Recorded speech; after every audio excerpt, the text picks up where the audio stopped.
Overcoming എങ്ങനെ നമുക്ക് overcome ചെയ്യാം, പിന്നെ നമ്മൾ ടീച്ചേഴ്സിന്റെ റോൾ എന്താണെന്നുള്ളത്. അപ്പോൾ വാട്ട് ഈസ് സയൻസ്? ഇത്രയും നേരം നമ്മളുടെ ക്ലാസ്സുകളൊക്കെ എന്താണ് സയൻസ് എന്ന് പറഞ്ഞിട്ട് അപ്പോൾ ആർക്കെങ്കിലും ഒരാൾക്ക് പറയാൻ പറ്റുമോ എന്താണ് science?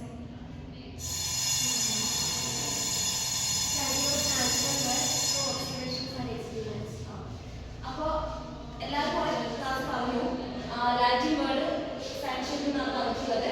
Knowledge of to know എന്നാണ് മീനിങ്. അപ്പോൾ നമുക്ക് നമ്മളെ കുറിച്ച് അറിയാൻ വേണ്ടിയിട്ടുള്ള ആ ക്യൂരിയോസിറ്റി കൊണ്ട് ഒരുപാട് നോളജ് നമുക്ക് അക്വയർ ചെയ്യാൻ പറ്റിയിട്ടുണ്ട്. അതാണ് സയൻസ്. അപ്പോൾ നേരത്തെ പറഞ്ഞത് പറഞ്ഞ പോലെ ഒരു കമ്പൈനിങ് ആണ് ഒബ്സർവേഷൻ, എക്സ്പെരിമെന്റേഷൻ, ഇൻവെസ്റ്റിഗേഷൻ, ഇതിനെല്ലാത്തിനും ഒരു കമ്പൈനിങ് ആണ് സയൻസ് എന്ന് പറയുന്നത്. അപ്പോൾ റെനെ ഡെസ്കാർട്ട് പറഞ്ഞത് science method investigating nature that discovers reliable knowledge.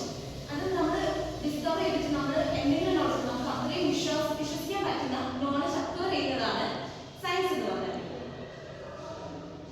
Scientific misconception but beliefs about scientific matters contradict commonly accepted knowledge have gained significant attention in psychology and education science.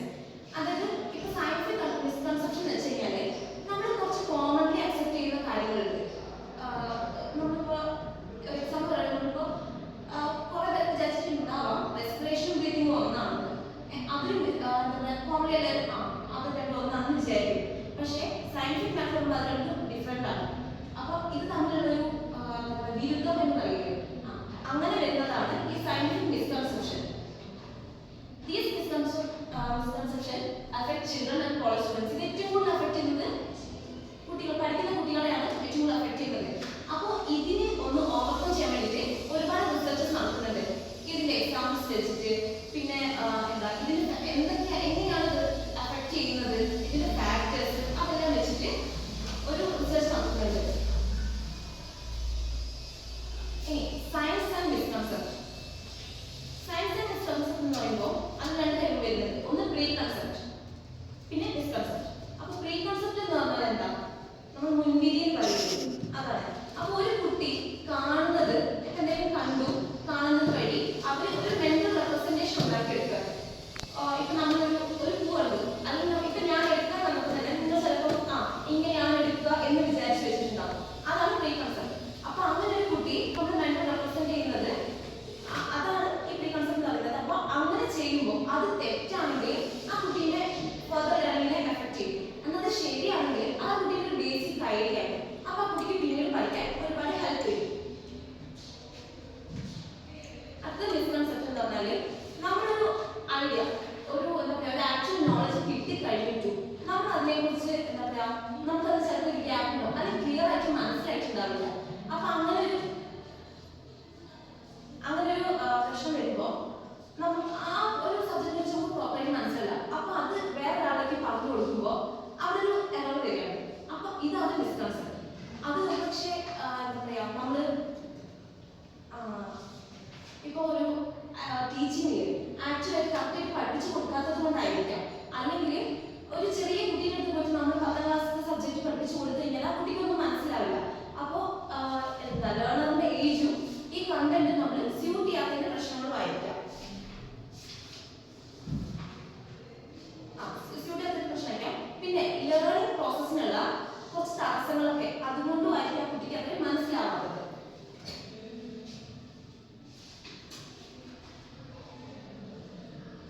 അടുത്ത misconception in science. സയൻസിൽ വരുന്ന misconception നിങ്ങൾക്ക് അങ്ങനെ എന്തെങ്കിലും misconceptions പറയാനുണ്ടോ?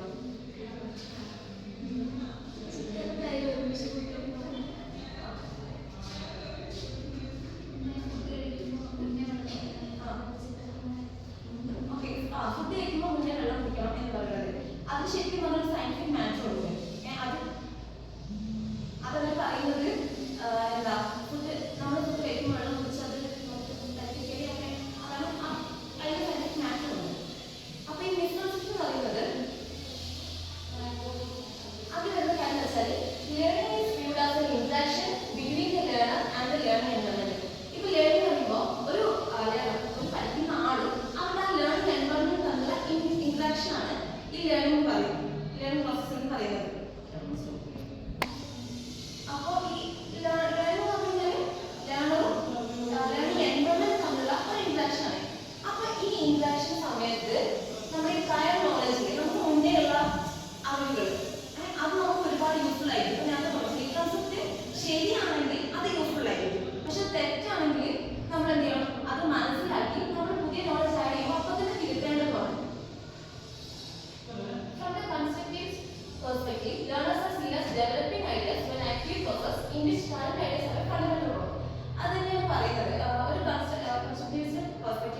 നോക്കുകയാണെങ്കിൽ ഇപ്പൊ ഒരു ലേണർ അവരുടെ ഐഡിയ ഡെവലപ്പ് ചെയ്യുന്നത് നമുക്ക് ഓൾറെഡി ഉള്ള ഐഡിയയിൽ നിന്നും ആണ് ഡെവലപ്പ് ചെയ്ത് വരുന്നത്. നമുക്കിപ്പോൾ എന്തായാലും ഓരോ കാര്യങ്ങളെ കുറിച്ച് ബേസിക് ആയിട്ട് ഐഡിയാസ് ഉണ്ടാവും. ഇപ്പോൾ നമ്മൾ പഠിച്ചപ്പോൾ തന്നെ ഫസ്റ്റ് നമുക്ക് ഡൈജസ്റ്റീവ് സിസ്റ്റം, ഫോർ എക്സാമ്പിൾ പറയാം ഡൈജസ്റ്റീവ് സിസ്റ്റം. അപ്പോൾ ആദ്യം നമുക്ക് ഡൈജസ്റ്റീവ് സിസ്റ്റം ഡൈജഷൻ പറയുമ്പോൾ ഫുഡ് വായിലേക്ക് വെച്ച് അത് ഈസോഫാഗസ് പോയി സ്റ്റൊമക്ക് അങ്ങനെ നിന്നിട്ടാണ് പഠിച്ചിരുന്നത്.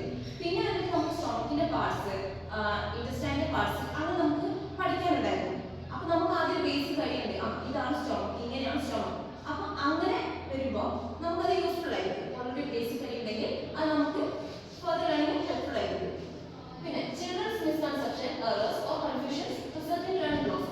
ഇപ്പോൾ ഒരു കുട്ടിക്ക് ഒരു മിസ്കൺസെപ്ഷൻ ഉണ്ട്, അല്ലെങ്കിൽ മിസ്കൺസെപ്ഷൻ ഞാൻ പറഞ്ഞല്ലോ, അതായത് നമ്മൾക്ക് അത്രയും ക്ലാസ് കിട്ടിയെന്ന് വെച്ചാൽ എന്നിട്ട് മനസ്സിലാവാത്തതോ അല്ലെങ്കിൽ ആ കുട്ടി തെറ്റിദ്ധരിച്ച് വെച്ചിരിക്കുന്ന ഒരു കാര്യം അത് അങ്ങനെ തന്നെ ആ കുട്ടി വെക്കുകയാണെങ്കിൽ ആ കുട്ടിക്ക് പിന്നെ നമ്മൾ അടുത്ത ക്ലാസ് അല്ലെങ്കിൽ കണ്ടിന്യൂഷൻ ആയിട്ട് വരുന്ന അടുത്ത ക്ലാസ് എടുക്കുമ്പോൾ ആ കുട്ടിക്ക് അത് മനസ്സിലാവില്ല. അങ്ങനെ വരുന്നതാണ്. അപ്പോൾ അത് ചിൽഡ്രൻസിന് ലേണിംഗ് ബ്ലോക്ക് ആയിരിക്കും. ഇനി ഒരു കോമൺ ആയിട്ടുള്ള മിസ്കൺസെപ്ഷൻ എന്ന് പറഞ്ഞു കഴിഞ്ഞാൽ ഒന്ന് എന്നത്തെ പറഞ്ഞ റെസ്പിറേഷൻ ബ്രീതിങ് ഒന്നാണെന്ന് വിചാരിക്കുന്നത്. റെസ്പിറേഷൻ തന്നെയാണ് ബ്രീതിങ് എന്ന് വിചാരിക്കുന്നതാണ് ഒരു മിസ്കൺസെപ്ഷൻ ഉള്ളത്. അത് റെസ്പിറേഷൻ എന്നാൽ ഒരു കെമിക്കൽ പ്രോസസ് ആണ്. അത് ഗ്ലൂക്കോസിൽ നിന്ന് നമ്മൾ എനർജി റിലീസ് ചെയ്യുന്ന പ്രോസസ് മാത്രമാണ് റെസ്പിറേഷൻ. പക്ഷേ ബ്രീതിങ് പറയുമ്പോൾ നമ്മൾ ഇൻഹേൽ എക്സ്ഹേൽ അതാണ് ഉദ്ദേശിക്കുന്നത്. പിന്നെ സെൽ മെംബ്രേൻസ് ആർ ഇംപെർമിയബിൾ എന്ന് പറയുന്നത് അതൊക്കെ നമ്മുടെ സെൽ മെംബ്രേൻസ് എല്ലാവർക്കും അറിയാലോ സെലക്റ്റീവ്ലി പെർമിയബിൾ ആണ്. അത് ആവശ്യമുള്ള സാധനങ്ങൾ കടത്തി വിട്ടിട്ട് ബാക്കിയുള്ളതിനെ പുറത്തേക്ക് എടുത്ത് അല്ലെങ്കിൽ ബ്ലോക്ക് ചെയ്യുക. പിന്നെ എല്ലാ ബാക്ടീരിയാസും വിചാരിക്കും എല്ലാ ബാക്ടീരിയാസും ബാഡ് ആണെന്ന് വിചാരിക്കും. പക്ഷെ അല്ല, ചില ബാക്ടീരിയാസ് ബാഡ് ആണ്, നമുക്ക് ഇൻഫെക്ഷൻസ് അങ്ങനെ പല പ്രശ്നങ്ങൾ വരുത്തും. ബാക്കി ചില ബാക്ടീരിയാസ് എന്ന് പറഞ്ഞാൽ നമ്മുടെ ഫുഡ് ഡൈജഷനും അങ്ങനെ എല്ലാ കാര്യത്തിനും ഹെൽപ്പ് ചെയ്യുന്നതാണ് ബാക്കിയുള്ള ബാക്ടീരിയാസ്. പിന്നെ ഹ്യൂമൻ ഗ്രോത്ത് എന്ന് പറയുമ്പോൾ നമ്മുടെ സെൽസ് എൻലാർജ്മെന്റ് എന്നുള്ളത് ഫസ്റ്റ് വിചാരിക്കും. പക്ഷെ സെൽസ് എൻലാർജ്മെന്റ് അല്ല, ഡിവിഷൻ ആണ്. സെൽ ഡിവൈഡ് ചെയ്തിട്ടാണ് നമ്മൾ വളരുന്നത്. പിന്നെ പ്ലാന്റ്സ് ഫോട്ടോസിന്തസിസ് മാത്രം പ്ലാന്റ്സ് നടക്കുന്നുള്ളൂ എന്ന് വിചാരിക്കുന്നത് ഒരു മിസ്കൺസെപ്ഷൻ ആണ്. കാരണം അവിടെ റെസ്പിറേഷൻ നടക്കുന്നുണ്ട്. അതുപോലെ വേറെ കുറെ ഉണ്ട്. നമ്മുടെ ലൈറ്റ് രാവിലെ ട്രാവൽ ചെയ്യില്ല, അല്ല രാവിലെയാണ് ട്രാവൽ ചെയ്യാന്ന് വിചാരിക്കുന്നത്, പക്ഷെ രാത്രി ലൈറ്റ് ശരിക്കും ട്രാവൽ ചെയ്യുന്നുണ്ട്. അതൊക്കെയാണ് കോമൺ ആയിട്ടുള്ള മിസ്കൺസെപ്ഷൻ പറയുന്നത്. ഇനി എവിടത്തേക്കാണ് മിസ്കൺസെപ്ഷൻസ് വരുന്നതെന്നാണ്. അപ്പോൾ നമ്മുടെ പേഴ്സണൽ എക്സ്പീരിയൻസ് നമുക്ക് തന്നെ വന്ന എക്സ്പീരിയൻസ്, പിന്നെ സ്കൂളിൽ നിന്നുണ്ടാകുന്ന എക്സ്പീരിയൻസുകൾ, പിന്നെ ഇൻഫോർമൽ ലേണിംഗ്, ലാംഗ്വേജ് യൂസേജ്, ഇങ്ങനത്തെ ഈ ബേസിൽ നിന്നാണ് നമുക്ക് ഈ മിസ്കൺസെപ്ഷൻ വരുന്നത്. അപ്പോൾ ഫസ്റ്റ് പേഴ്സണൽ എക്സ്പീരിയൻസിന്റെ വേർഡ്.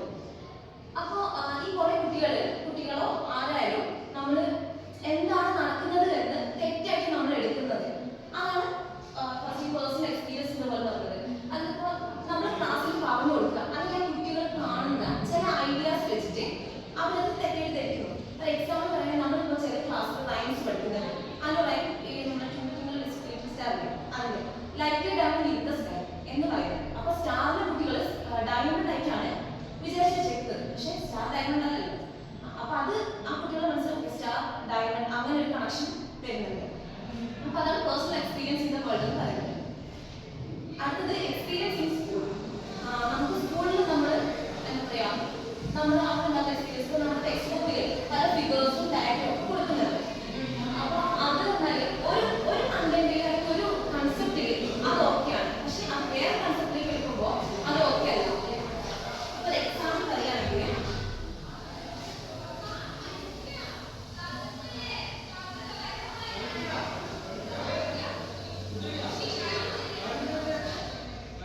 ഇത് മോളിക്യൂൾസ് ആണെന്ന് വിചാരിച്ചോ. ഇത് നമ്മുടെ ഓസ്മോസിസ് എല്ലാവർക്കും അറിയാമല്ലോ, ഹൈ കോൺസെൻട്രേഷൻ ലോ കോൺസെൻട്രേഷനിലേക്ക്. അപ്പോൾ ഈ നമ്മുടെ മോളിക്യൂൾസ്, നമ്മളിതൊരു മോളിക്യൂൾസ് പറയുന്നത് ഈ സ്ഫെറിക്കൽ ഷേപ്പിലാണ്. പക്ഷെ നമ്മൾ ഇത് നേരെ നമ്മൾ അങ്ങനെ പഠിച്ചിട്ടുണ്ടെങ്കിൽ സ്ഫെറിക്കൽ ഷേപ്പിൽ കാണുന്നത് മോളിക്യൂൾ. ഓക്കെ, പക്ഷെ ഇത് നമ്മൾ നമ്മുടെ മോളിക്യൂളർ സ്ട്രക്ചർ പഠിക്കുന്നത് എങ്ങനെയാണ്? അപ്പോൾ ഒരു 3D സ്ട്രക്ചറാണ് വരുന്നത്.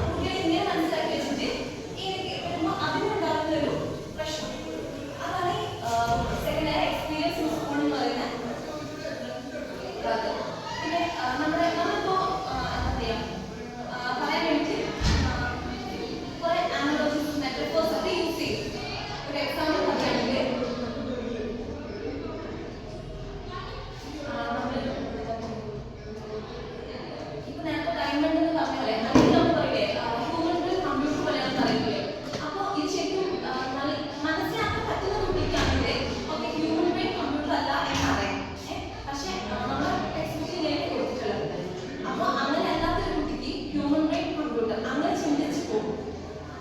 നമ്മൾ അനലോഗിക് നെറ്റ്വർക്ക്സ് ഒക്കെ യൂസ് ചെയ്യുന്നത് കുറച്ചും കൂടി എളുപ്പത്തിൽ മനസ്സിലാക്കാൻ വേണ്ടി പക്ഷേ വേറെ സെൻസിൽ എടുക്കാം. അതാണ് ഈ ഓസ്മോസിസിന്റെ പറഞ്ഞിട്ടുള്ളത്. അടുത്തത് ഇൻഫോർമൽ ലെവൽ. അത് നമ്മുടെ ഫ്രണ്ട്സ് തമ്മിലുള്ള കാഷ്വൽ കോൺവെർസേഷൻ അതിലൊക്കെ വരുന്ന ഓരോ കാര്യങ്ങൾക്ക് നമ്മുടെ അഡ്വർടൈസ്മെന്റ് ഒക്കെ വരും. അഡ്വർടൈസ്മെന്റ് എല്ലാം ഒന്നും കറക്റ്റ് അല്ല. ഇപ്പോൾ നമ്മുടെ ചില അഡ്വർടൈസ്മെന്റ് സോപ്പ് തേച്ച് കുടിച്ചാൽ വെളുക്കും എന്ന് പറയുന്നത് അത് ശരിക്കും മിസ്കൺസെപ്റ്റ് ആണ്. അങ്ങനെ തേച്ചും അങ്ങനെ ആർത്തില്ലല്ലോ. അപ്പോൾ അങ്ങനെ അഡ്വർടൈസ്മെന്റ് വഴിയൊക്കെ ഇൻഫോർമൽ ആയിട്ട് നമ്മൾ പഠിക്കുന്ന കാര്യങ്ങൾ അങ്ങനെ വരുമ്പോൾ അതൊരു മിസ്കൺസെപ്റ്റ് ആണ്. In language, in the common language words have one meaning and in the technical sense they have another.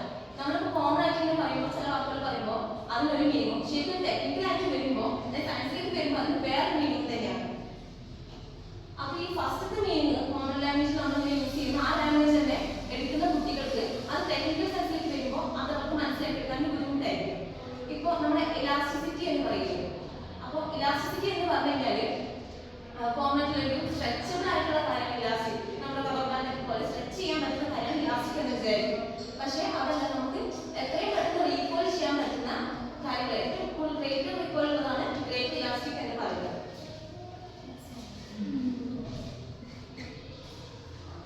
ഇനി എങ്ങനെയൊക്കെയാണ് നമുക്ക് മിസ്കൺസെപ്ഷൻസിനെ ഓവർകം ചെയ്യാൻ പറ്റുക എന്നുള്ളതാണ്. അപ്പോൾ അതിൽ 3 പോയിന്റ്സ് പറഞ്ഞാൽ ഒന്ന് സെൽഫ് റിഫ്ലക്ഷൻ ആണ്, പിന്നെ ക്രിട്ടിക്കൽ തിങ്കിങ് ആണ്, ഇവാലുവേഷൻ. അപ്പോൾ ഇതിൽ ഫസ്റ്റ് നമ്മൾ സെൽഫ് റിഫ്ലക്ഷൻ പറയുകയാണെങ്കിൽ ആദ്യം നമുക്ക് മിസ്കൺസെപ്ഷൻ ഉണ്ടാവും. നമ്മൾ തെറ്റായിട്ട് കാര്യം വിചാരിച്ചു വെച്ചിട്ടുണ്ടാവും. അതാണ് നമ്മൾ എന്താ തെറ്റാണെന്ന് മനസ്സിലാക്കുക, റിയലൈസ് ചെയ്യുന്നതാണ് ഫസ്റ്റ് ഈ സെൽഫ് റിഫ്ലക്ഷൻ എന്ന് പറയുന്നത്. അത് നമ്മൾ വിചാരിച്ചു വെച്ചാൽ തെറ്റായ കാര്യം നമ്മൾ മനസ്സിലാക്കുക. എന്നിട്ട് അടുത്ത പോയിന്റ് ക്രിട്ടിക്കൽ തിങ്കിങ്. ആ മനസ്സിലാക്കിയ കാര്യം ഓക്കെ ഞാൻ വിചാരിച്ചു വെച്ച കൺസെപ്റ്റ് തെറ്റാണ്. അപ്പോൾ എന്താണ് ശരി എന്ന് നമ്മൾ ആദ്യം നോക്കുക. ആ നോക്കിക്കഴിഞ്ഞ് അതിനെ അനലൈസ് ചെയ്തിട്ട് നമ്മൾ ക്രിട്ടിക്കൽ തിങ്കിങ് എന്ന് പറയുന്നത്. നെക്സ്റ്റ് സ്റ്റേജ് ഇവാലുവേഷൻ ആണ്. ഓക്കെ അത് ഈ തെറ്റായ കാര്യം നമ്മൾ മനസ്സിലാക്കുക. എന്നിട്ട് ആ ഐഡിയ നമ്മുടെ മിസ്കൺസെപ്ഷൻ ഇതും വെച്ച് കമ്പയർ ചെയ്യുമ്പോൾ നമ്മുടെ മിസ്കൺസെപ്ഷൻ ആണല്ലോ. അപ്പോൾ ആ ശരിയായിട്ടുള്ളത് നമ്മൾ അക്സെപ്റ്റ് ചെയ്യുക. ഓക്കെ അപ്പോൾ മനസ്സിലാക്കുന്നത് 3 സ്റ്റേജസ് ആണ്. Self reflection, critical thinking, evaluation. Self reflection എന്ന് പറഞ്ഞു കഴിഞ്ഞാൽ നമ്മൾ മനസ്സിലാക്കിയത് തെറ്റാണ് നമ്മൾ അത് റിയലൈസ് ചെയ്യുക. ക്രിട്ടിക്കൽ തിങ്കിങ് എന്ന് പറയുമ്പോൾ നമ്മൾ പുതിയ ഐഡിയാസ് എക്സ്പ്ലോർ ചെയ്യുക, ഓരോ ഐഡിയാസ് വെച്ചിട്ട് നോക്കുക, എന്നിട്ട് അത് അനലൈസ് ചെയ്യുക. നമ്മുടെ പഴയ ഐഡിയ പുതിയ ഐഡിയ വെച്ച് അനലൈസ് ചെയ്യുക. ഇവാലുവേഷൻ എന്ന് പറയുമ്പോൾ അതിൽ ഏറ്റവും ബെറ്റർ ആയിട്ട് കാര്യം നമ്മൾ അക്സെപ്റ്റ് ചെയ്ത് എടുക്കുക. ഇനി റോൾ ഓഫ് ടീച്ചേഴ്സ്. നമ്മുടെ റോൾ, ടീച്ചേഴ്സിന്റെ റോൾ ഇങ്ങനെ മിസ്കൺസെപ്ഷൻ ഓവർകം ചെയ്യാൻ പറ്റും. എന്തൊക്കെ നമുക്ക് ചെയ്യാൻ പറ്റുക എന്നുള്ളത് മിസ്കൺസെപ്ഷൻ ഒഴിവാക്കാൻ വേണ്ടി.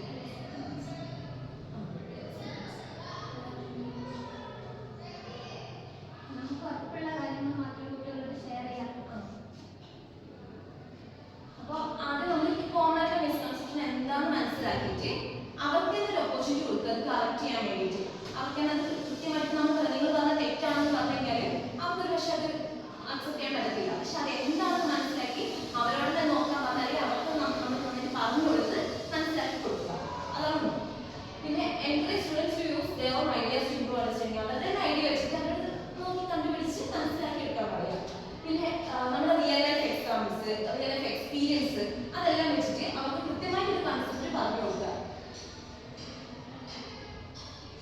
പിന്നെ നമ്മൾ നേരത്തെ പറഞ്ഞില്ല നമ്മൾ കോമൺ ലാംഗ്വേജ് യൂസ് ചെയ്യുമ്പോൾ വരുന്ന ആ മിസ്റ്റേക്സ് എല്ലാം നമ്മൾ അവർക്ക് എക്സ്പ്ലെയിൻ ചെയ്യാം, കറക്റ്റ് ചെയ്ത് തന്നെ കൊടുക്കുക.